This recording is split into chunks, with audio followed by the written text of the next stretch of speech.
When I catch you, Teagan Earley. Hello. We're back again. It's part 2. Hi, I'm Meadow Angel. This is Teagan Earley, voice of Persephone in Stories from Styx. And I'm going to be reacting to my Persephone and talking a little bit with Teagan about her personal projects, how we know each other, and just some other fancy schmancy stuff. I have some lore behind this one, guys. Oh my god, okay, it's happening. Everybody stay calm. What's the procedure, everyone? What's the procedure? Stay calm. Which is that I heard the original demo way back of this song when it was written. But I have not heard the version that exists now.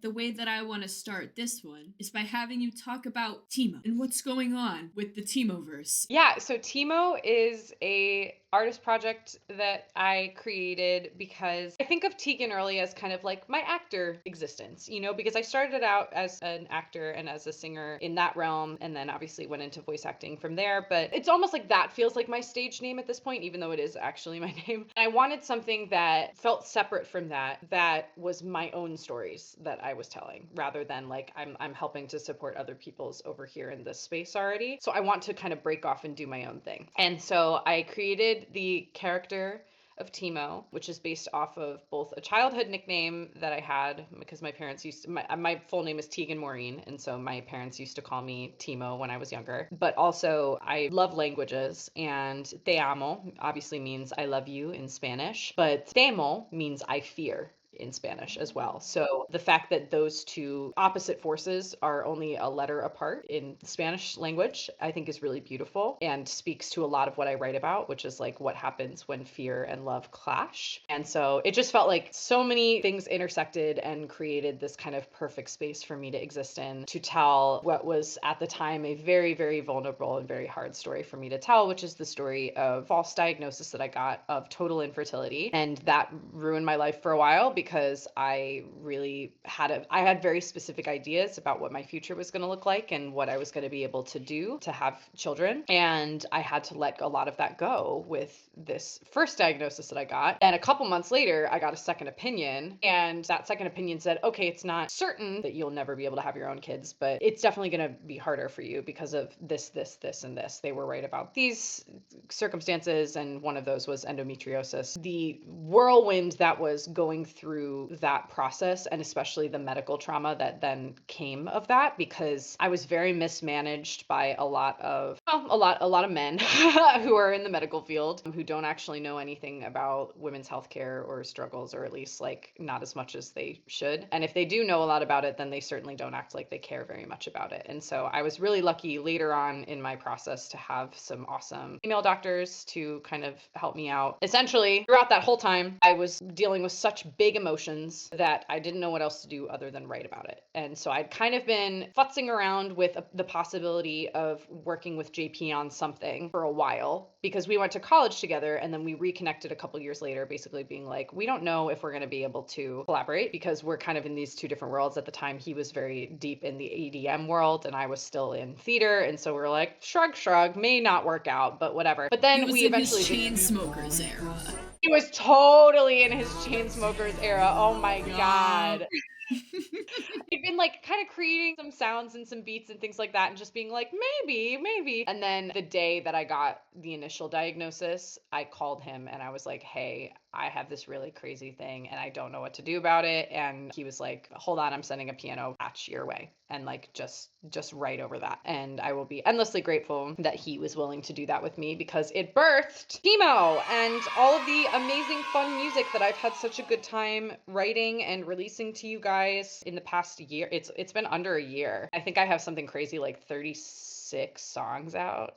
It's crazy that you've grown so much over such a short span of time. And like every time that I hear Mother live, I cry. It is so beautiful and so touching. It makes a lot of people feel seen. Being able to process that experience through your art is like not only a beautiful thing, but like you give people the privilege of experiencing it through sharing it. And a lot of people feel so much less alone in their experience because of the Mother songs. I've seen it all the time. And I know so many people are so grateful for you and the music that you make. And not just that project either, but like, oh my gosh, your other songs too. Like, you have a way with words. Like, genuinely. Thank you. I really appreciate once I started writing, I couldn't it was like, "Oh my gosh, this is the only way that I ever wanna express myself now." I'm still in the voice acting world and in the musical theater world and all of that good stuff, and I do TV and film every now and again, but, like, the fact that for the first time in my artistic career, I had full license over the stories that I was telling was, like, intoxicating. And so all of a sudden, I finished writing Mother, and then I was like, "Oh my gosh, wait, but that story's not done." So then I wrote Mother Deluxe, and then I was like, "Oh my gosh, I met a ghost, and so I'm gonna write a song about that." And then I wrote a song about that. I'm like, I love tarot, and I think tarot is a great way to kind of give ourselves archetypes with which to explore our deepest, darkest feelings. I love writing. I love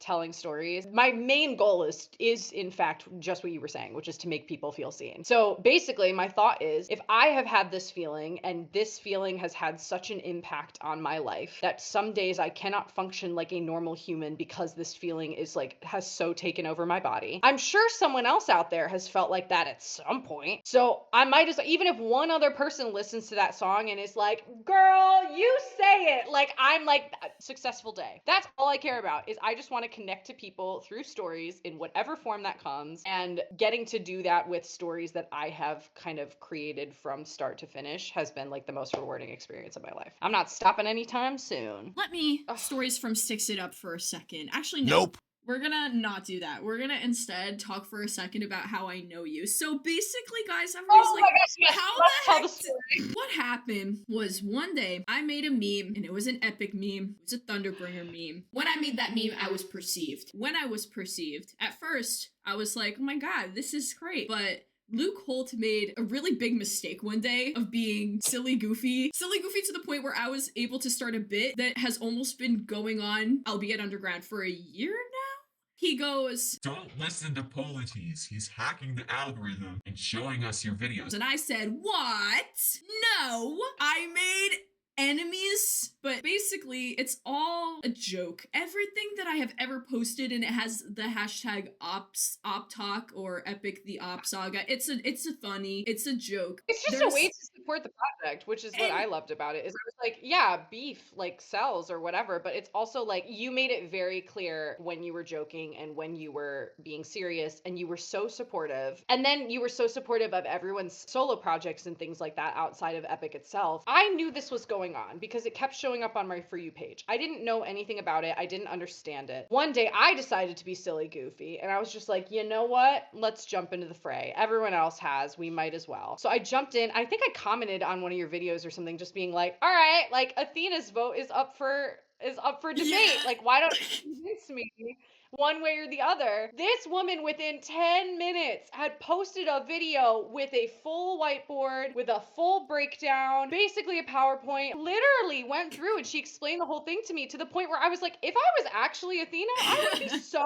impressed with the level of preparation and strategy here. And Teagan is impressed with the level of criminal mastermind marketing that's in this. So I was like, all right, girl, I'm sold. I'm here. And from that moment on, I was in love with her. You have this whole OpTalk situation that you created, which like is, yeah, founded in this idea of a beef, but in reality, it is your heart that's behind all of that. And the fact that you just love supporting stories and you love supporting the arts, that above all else is like, this is my sister. This is my girl. And I have followed you to the edges of the earth since then, and gladly so. Thank you so much. Like, you have no idea, like, how much that all means to me. Like, as I'm trying to get my stuff together, the whole thing with TikTok as a platform and that I utilized with OpTalk is that it's so short-lived. You know, the For You page, like, everything is really fleeting. Where OpTalk was kind of like a daily you check your phone to see what happens thing. Where if you don't check, that's fine, but you'll have stuff to catch up on. Or, like, you'll miss some things, but it won't matter because nothing really connects because it's just silly jokes the entire time. But there are some long-standing people who have been here since July who remember everything like that went down, and that's the lore. And everybody gets so harped on like what's going on exactly. I'm like, the whole point is that nothing is ever going on exactly. It's all just to make memes and have fun and to be like, I hate Eurylochus because he opened the windbag. do you actually hate Eurylochus? No. But like, you're starting silly beef with him. Anyway, that was how I met Teagan Earley and how I met KJ, and I saw Janani sing. That's how I spawned into all of these locations, is because I made this meme and then was perceived, and then nobody ever stopped perceiving me, even though the whole point is me going, Guys, stop perceiving me. and then they all go, Let's perceive her more. It's so funny. and then I go, all right, I guess the beef continues. And then it does. I'm not backing down. So if you guys want to back down, by all means. So, stories from Styx, my Persephone. Once Hades and Persephone get to the underworld after Crossroads has happened, this is what I'm assuming the dialogue is. To my understanding, this is the conversation they have immediately after arriving in the underworld. So, like, this is their first real conversation that they've ever had. They're on the first date, is how I like to look at it. Okay, they're on their first date. I'm interested in seeing how it sounds different from the demo. So I'm gonna have to unpause and find out what goes on here. These title cards are beautiful.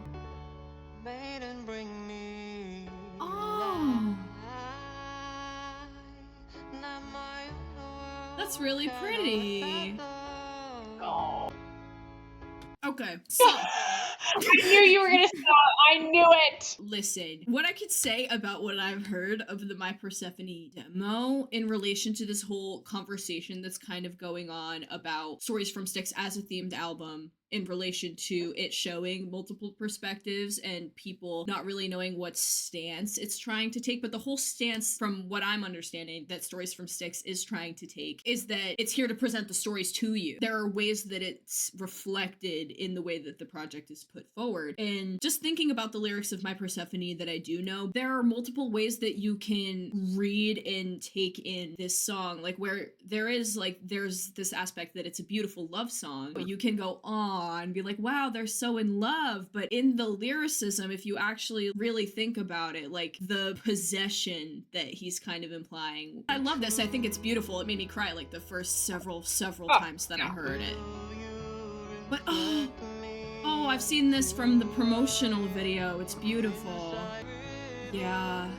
But you know, like, it's like, will you reflect me? Mm-hmm. Stop! Immediately, right away, it's your mind, will you reflect me? And it's all about my Persephone. It's giving the kidnapping, it's giving the possession, which I think it does that while also simultaneously being a beautiful love song that you can interpret as an ode to how much he loves and admires her. But it's like, you can look at it in a multitude of ways, which I think makes it so fitting in what Stories from Styx is trying to do as a themed album. I like to think of it as, because when I first heard this song, I thought about a lot of things, and I thought about a lot of those potential interpretations and the very many facets that reflects in, especially like a human's development. Obviously, these are gods we're dealing with, but in reality, what we love so much about Greek mythology is that the gods are so human. One of the things I noticed is unexpected foil between Hades and Persephone, where Persephone has this very, childlike view of the world, and she's been trapped in this bubble for the entirety of her life. And yeah, it's filled with flowers, and everyone's trying to protect her, and she didn't ask them to protect her, but everyone's insisting on doing it anyway, and she's getting sick of it, and she wants agency, she wants out. Let's look at Hades for a second. Yes, he was one of he was one of the ones who defeated Kronos. He was there at the beginning. He is one of the big three, so to speak, of like the most powerful Olympians. But he's also been trapped in a realm where there's not really a lot of people to talk to, and he's trapped there by fate and by like circumstance, and he's down there by himself. He's talking to himself most of the time. They have had the same experience. Both of them are naive, and I don't want to say immature, but like both of them are inexperienced in different ways that kind of both draw from the fact that they have been forced into a situation that they never asked for, but then that influenced how they continued to develop. Here, what I hear is like, he's like, this is what I always imagined love would be. And he's presenting this idea to her. Hey, you're here now. I'll love you forever. Like, he's coming on really strong, right? And he's coming on, you're right, a little possessive. Then it's reflected with this beautiful melody. There's a tenderness to it where I think he just thinks this is what love is. Yes. Because he's never experienced it before. So he's like, Hi, I always imagined that it would be really cool if someone reflected me. What do you think? and she's like, that's one of the things that I thought was so unique about this particular song. Like, it really shows that Hades has also been trapped all this time. It's similar to Calypso in a way, where like there's a lot of discourse about Calypso and especially her interpretation in Epic online. But I think there is a very complicated, nuanced conversation to have about like what happens when someone's words, in this case, or actions in Calypso's case or whatever, are not excusable, but the circumstances that surrounded why they acted that way are a certain way. And can those two things coexist at the same time? And in my opinion, they can. Other people would disagree with me. I think you can understand why someone is doing something without excusing the behavior. I think that this Absolutely. reflects very well of just like, I genuinely think Hades is just like, this is what I imagine love to be. What do you think? I love the way that you've said it, and I agree, because on the one hand, it's like, yeah, I'm reading all of this possession, and it's like, yes, you can have that strike you in a certain way, which honestly I like, because I feel like people are trying to argue that it's all sunshine and rainbows in stories from Styx, Oh, but yeah. I really don't think that it is, and I guess that's the point that I'm trying to make, because if I really Mhm. thought that it was all sunshine and rainbows, I would tell you guys that I thought that. But I Yeah, totally. really think that this project is trying to highlight how it's not, albeit it taking a position where Hades and Persephone end up together. Like, it's willing Mhm. to show the layers of their character that can potentially be interpreted in different ways. And like the fact that Hades kidnapped Persephone is obviously like, brother, what? But this interpretation is trying to tell a little bit, at least, of a different story. Where it's like, yes, she was kidnapped, but yes, she also went willingly. There's a lot of layers to the situation that need to be considered when you're having Which I conversations. Yes, and I think that's a really important conversation to have in, especially, let's go macro for a second. TikTok. And TikTok is a lot of young people seeing and processing information very, very quickly. Sometimes you watch 5 seconds of a video and you form an opinion based off of that. But there's also a lot of things I don't think, frankly, are nuanced enough in the way that we converse about them. When you're talking about, for example, and I think that Hades is a good example of this, a morally gray character. Morally gray is fine, but I think when you are dealing with a morally gray character, you need to be able to examine the things that are toxic about that character and the things that are good about that character. You can't take one or the other and form an entire opinion upon that, because that's going to influence how you view the world in a way that is not serving you when you get out there, especially if you're a young person. You're right, we should not necessarily look at this song and hear it in its entirety and just be like, oh my God, that's the most romantic song I've ever heard, and I hope someone sings that to me one day. No, no, no. We don't want someone singing, reflect me, be mine to you. No, no, no. That's not what you should be aspiring to in a relationship whatsoever. However, when you have never had a relationship before, there's going to be a lot of misconceptions that you have about what love is. And that's one of the beautiful journeys about figuring out what love is and why it frequently takes so long and so many tries to find a place in your life where you are actually ready for a truly healthy romantic relationship, is because it is so complicated. And we have so many external forces telling us what love is going to be, whether it's coming from book talk or it's coming from movies, or whether it's coming from your parents or not your parents or your friends or whoever. Like, you have all these external voices, and then you also have something within yourself that tells you what you deserve and what you want. And that can be influenced by insecurity, that can be influenced by confidence, that can be influenced by a million different things. And if we are not having nuanced conversations about how complicated relationships are, that's when I think people tend to get into unhealthy ones without even Yes. realizing. So, yeah, we shouldn't be aspiring to this exact type of relationship, but we also shouldn't be writing it off as, oh, he's a toxic man who doesn't deserve a second chance and whatever, because that also discredits an entire generation of people who are also experiencing the struggle of being told externally all the time that you need to be a certain way. And in order for you to be a real man, you need to be reflected by your whoever, or like what, Mm-hmm. like, or you need to Right. be tough, or you need to be whatever. And all of a sudden, we have a whole generation of confused male-born people who are like, how am I ever supposed to do anything right? If I make one mistake, I'm going to be written off forever. You know, Yeah, like, I think absolutely. we need to exist somewhere in the middle. When I first had this brought to me, I really appreciated the opportunity to have a conversation with Casper about this and what was your intention and like what did you really want to interpret here. Absolutely. There's been multiple interpretations of this Greek mythological story. What makes Stories from Styx different as a project from these other other interpretations that have happened before. And like, yes, people could argue there have been a lot of projects where Hades and Persephone's relationship is good and they end up together. But this one, in the form of a themed album and with music and with animations and story and everything that is being layered into it, I feel like the things that it's doing differently, they're creative liberties that were chosen for a reason. They might not be favorited by everyone, but I think that a lot of people really like what's going on here. And I think that something that a lot of people forget is the context of like the time period that all of these myths were literally told and conceived and everything. And like, we're looking at these myths, and you know, Stories from Styx happens to be an interpretation of this myth, but I'm going back to the myth itself. It's like we're looking at them from the standpoint of people in the modern day, and we're going to have opinions that modern day people would have versus the people that conceived and wrote this story or told this story a million different times. We're in a completely different world and time period than us. You can see the ways that the original work is here, but you can also see how the voices of our time have kind of been like threaded through the telling of this story, like through the muse delivering it to us. And I just feel like keeping in mind, for example, Hades seeing Persephone as a possession and her becoming Persephone and all of that taking place and happening. Like, Hades most literally would have seen Persephone as something that he possessed because Zeus gave him the permission to. And that just would have made sense in the mythology at the time. Does that make it okay, especially from a modern standpoint? No, but it happens. And that's why it happens. What do we do with that? And then that's where all of these retellings are birthed from. They're the thoughts and feelings that we have about those stories that we found and been told. There was a time in our history and in multiple different pockets of our world where the greatest thing that a woman could aspire to was to be a good reflection of her husband and her household. That was something that historically, contextually, would have been the case. We have to take that into consideration. That's how you have a more interesting, nuanced conversation about it, is if you do take it. I guess you don't have to take it into consideration. The fact that you can is the whole point. Nuanced conversation 2025, guys. Like, let's have discussions that aren't completely aggressive and ridden with ill speak. Let's talk about literature and concepts and ideas.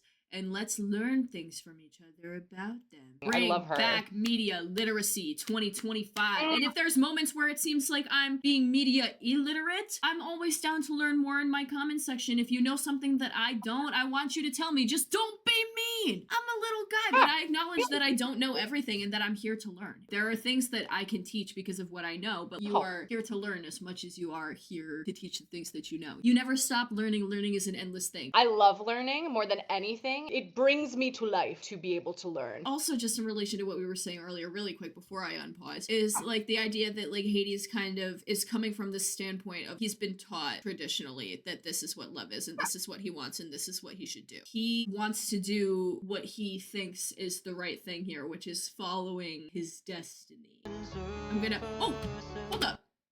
Oh, hi! What's going on here? This is obviously the underworld. I think that these are like the different myths. I might be wrong, but like it looks like Orpheus and Eurydice, and then maybe that's Achilles and Patroclus, and maybe this one is like Apollo and Hyacinthus or something because there's a flower. This artist took this like single freeze frame of a moment to like put in some myths. Maybe somebody...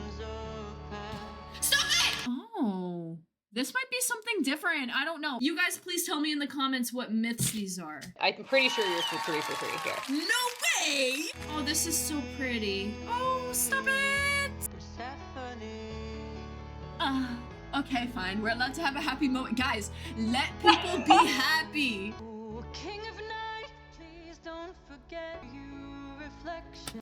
The way it passed Teagan was like... Meadow's gonna say this Nope. about reflecting. Will you reflect me?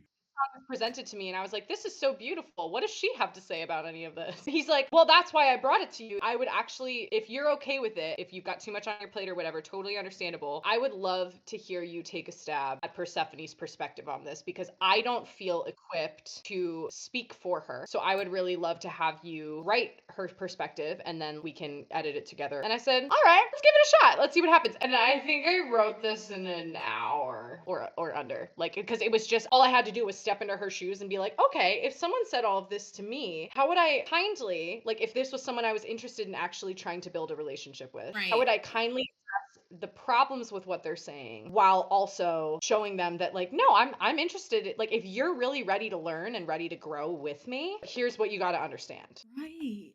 I love that the river can offer him reflections. Oh, stop it! Down here I'd like to build Oh my gosh.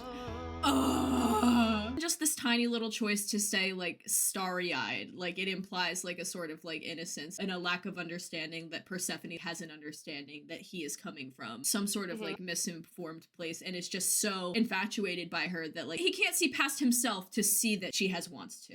Healthy conversations about relationships and therapy 2025. I cannot tell you how many young relationships I've seen, how many young relationships that I was in when I was younger, where the toxicity of a relationship doesn't come from, frequently when it's young like that, it doesn't come from intention. It comes from lack of experience, or it comes from misinformed opinions or misinformed ideals about love and where to find it. What I think is really beautiful about this song is it's essentially two high schoolers who are in their first relationship ever. The guy comes in and he's like, I really want someone who's gonna, watch movies with me, like all the same movies as me, someone who will like give me hugs and whatever, whatever, whatever. And then the girl comes in and is like, okay, well, I totally will watch movies with you, but if you get to pick some of the movies, so do I. There needs to be an equality here. There's a genuine want to figure it out. And there's a genuine want to learn. Oh my God, I'm gonna get emotional talking about this. The desire is there from both of them. And that's what's gonna make this love work, and what actually makes this love beautiful to witness on screen and when you're listening, is the fact that neither of them are coming at it from a place of, I want to put this woman down and own her and whatever. Persephone isn't coming at it like from like, oh, I'm gonna use this man to get away from my mom, but then like I'm not actually gonna give him the time of day at all. There's none of that. Any of those traits that you're seeing are coming from a place of neither of them having ever done this before. The power of seeing two deities that are supposed to be all-knowing and all-powerful become high schoolers that are just trying to figure it out is so beautiful to me. I was so honored to get to write on this piece and contribute to this conversation and go back to a younger version of myself where I was the one having these conversations and I was the one trying to figure all of this out. It's a beautiful journey that a lot of people do go through at some point, whether even if it's just in friendships. I mean, there are toxic friendships too, where like people have certain ideas about what their friend is for. These friendships that survive are the ones that learn and grow together to actually coexist healthily. I'm so obsessed with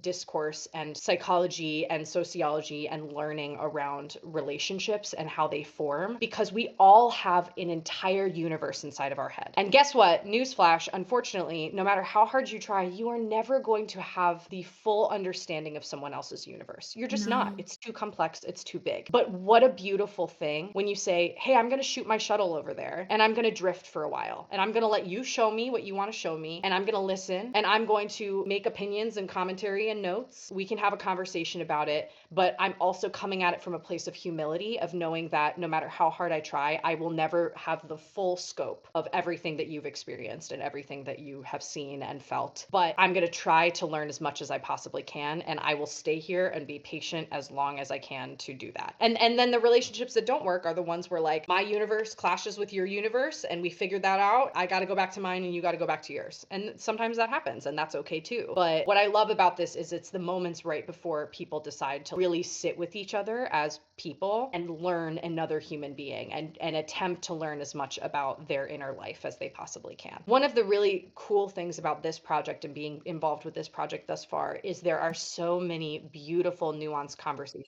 that I've been able to have about almost every aspect of it.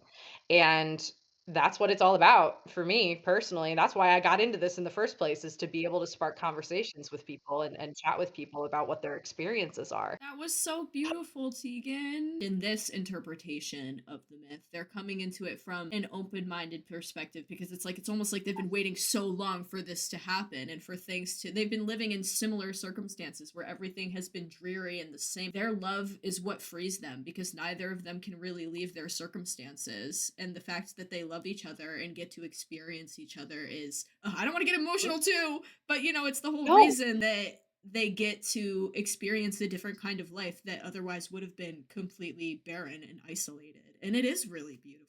Well, and going back to historical context, like let's think about the times when arranged marriages were like the most common thing. And you Mhm. got married to someone that you've been promised to since you were 4 years old or whatever, not because anyone has checked in to see if you would have anything in common with this person or be able to live functionally with this person at all, but that is what you did. And it didn't always work out romantically like the book told you, where the stable boy comes through and you run off with him instead. That didn't happen. So instead, you have two children who get thrown into a room together and told that they are married and that there is nothing they can do about that because the entirety of their nations is riding upon them. I'm not saying that every arranged marriage ever ends happily or without violence, which is really sad, but there were these kind of shot in the dark, beautiful love stories that rose up out of arranged marriages throughout histories, usually in some sort of monarchy. I think that that's a lot of what I see here. Is essentially what we're seeing is the fates are the monarchy, and they Yeah. created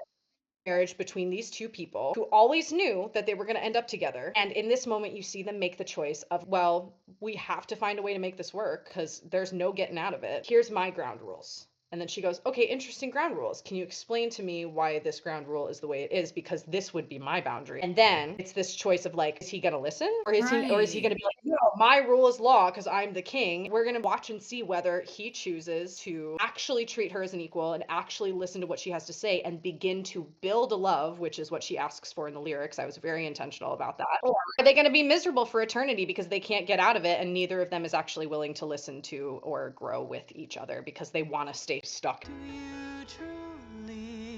Stop!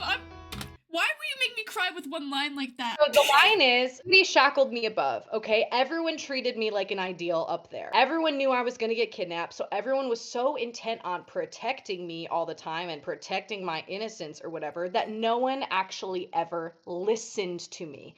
And Girl. it almost killed her. She didn't know how to cope with that. It literally drove her to a point where she's like, I can't deal with this anymore. So I'm going to do the thing that everyone's afraid that I'm going to do just to get out of this being put on a pedestal and not let down. When I catch you, Teagan, Early, even just like the way in which you sing like one simple line like that, like you can put so much emotion into it to the point where it's so moving. And it's like something that I really admire about you as an artist. Thanks. Ugh. She's basically presenting him, are you gonna really treat me like a person? Or are you gonna treat me like they treated me? She's literally being like, this could either ruin my life all over again, or this could be something really good. And I'm gonna Yeah. put myself out there and say, if you can truly see me, this is gonna work. If you can't truly see me, then I'm gonna end up exactly where I was there, and something bad is gonna happen. This is beautiful. Stop it! Okay, uplift me.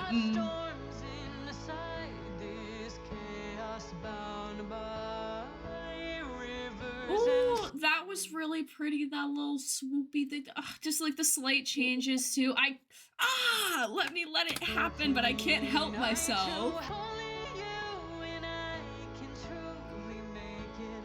Oh my god! Ugh. And I will be Persephone.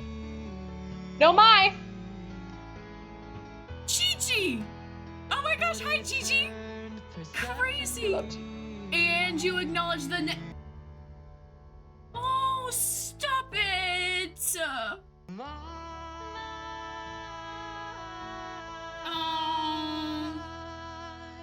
Ah!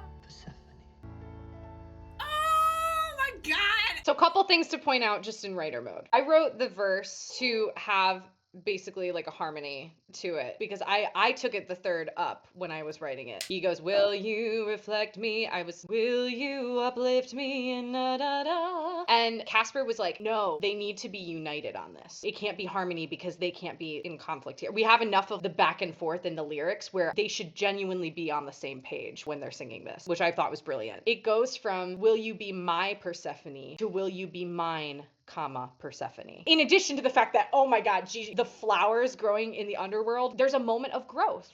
Literally, that you are seeing on the screen in this animatic. This place was dead. It had no new ideas. It had no newness to it. It was stuck in one place, just in the same way of like the yellow flowers go on forever in all of those fields of Persephone. And then all of a sudden, they make this choice and we see flowers start to spring up and new ideas begin to grow. So now it doesn't matter if they stay together forever or if they're happy forever, if they ever get in a fight. It doesn't matter, because what matters is that they made the choice to try. Audience can take that whatever direction they want. They can imagine whatever ending for these immortals that they want, because the point isn't the end. The point is the fact that they made the choice to try. And that is what makes a healthy relationship at a certain point. Regardless, they choose to try to make it work. That's gorgeous. That is a gorgeous theme. If you think about it, we all experience that, because we all know where we're going to end. Let's be honest. We're mortal. We all know where we're going to end. No one can escape it. But in the meantime, look at the time that we have, and look at the time we have in particular with each other. Is it really scary to bring someone else into your life and not know how they're going to interact with your existence? Absolutely. But life is a lot less worth living if you don't. You can exist alone and exist in your own thing. Guess what? Like, you're eventually going to get sick of it, just like Hades and Persephone did in their separate spheres. The beauty